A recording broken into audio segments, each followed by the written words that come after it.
Give it up for Joel Tretin, everybody. Joel Tretin!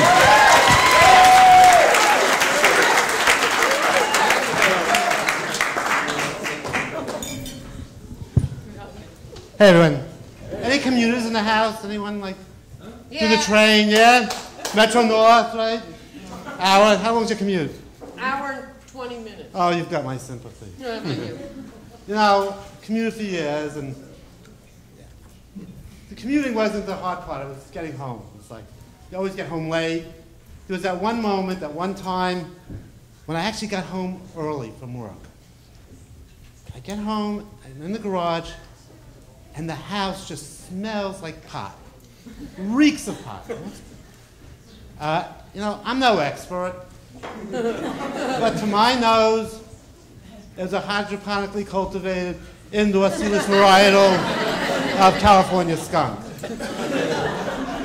If my kid's not an idiot, he didn't pay more than $25 a gram. But you know what pissed me off?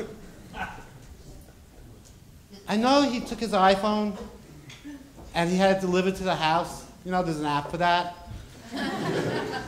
When I was his age, in my day, I had to take 2 buses, a train, and walk uphill in a bad neighborhood just to get a bullshit bag of stems and seeds. Had more weed begone than weed. The funny thing is that my kid doesn't think I think that way. He thinks I'm clueless, and I do everything in my power to make him think that way, because it's just so much fun screwing with it. So I go up the stairs, and I see my son in the den, and he turns around, and his eyes meet my eyes. He's got a joint in his mouth. And like with lizard-like precision, he catches the joint and swallows it. You know it was a lit joint? I was so proud.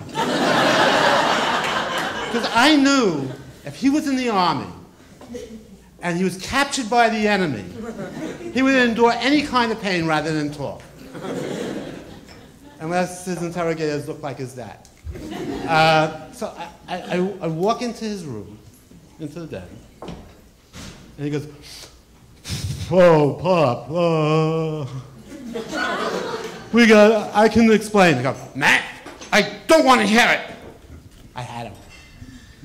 And I look down at the table, and there's a bag of pot, there's some rolling papers, bang, and I pick up the rolling paper, and I look at it like I've never seen this before in my life.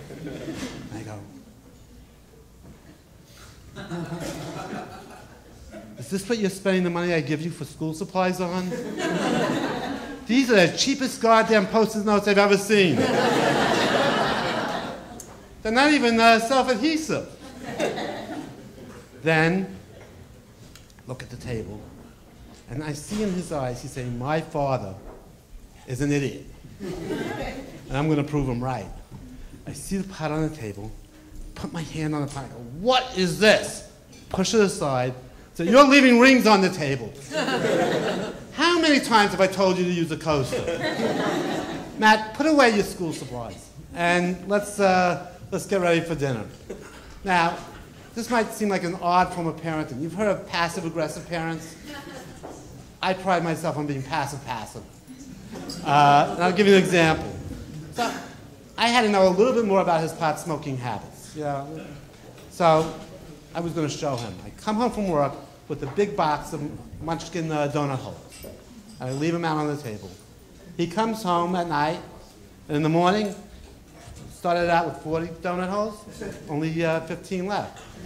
I make a chart, 25 donut holes, Tuesday night. "Hey, Matt, who'd you go out with?" "I went out with Jordan and Steve." "All right." Thursday night comes, 25 donut holes. Get this nice and graph. It goes on for weeks. And then one night, comes home, 2 donut holes. "Matt, who'd you go out with?" "Oh, Pop, I got this girlfriend. Her name is Laura. But this is a great influence. I'm going to give her money for, take her out to dinner, take her out, because I'm going to go on with this." And it was great. Weeks went by, and then I noticed something strange in another corner of the household. You know, I've got this big box of condoms you get from Costco. It's the family size. And I noticed that there are way more condoms missing than I've used.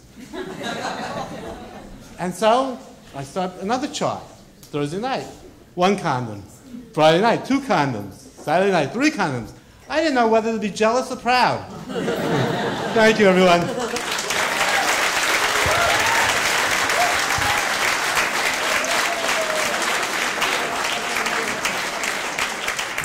Joel Tretin, everybody. Joel Tretin, come on.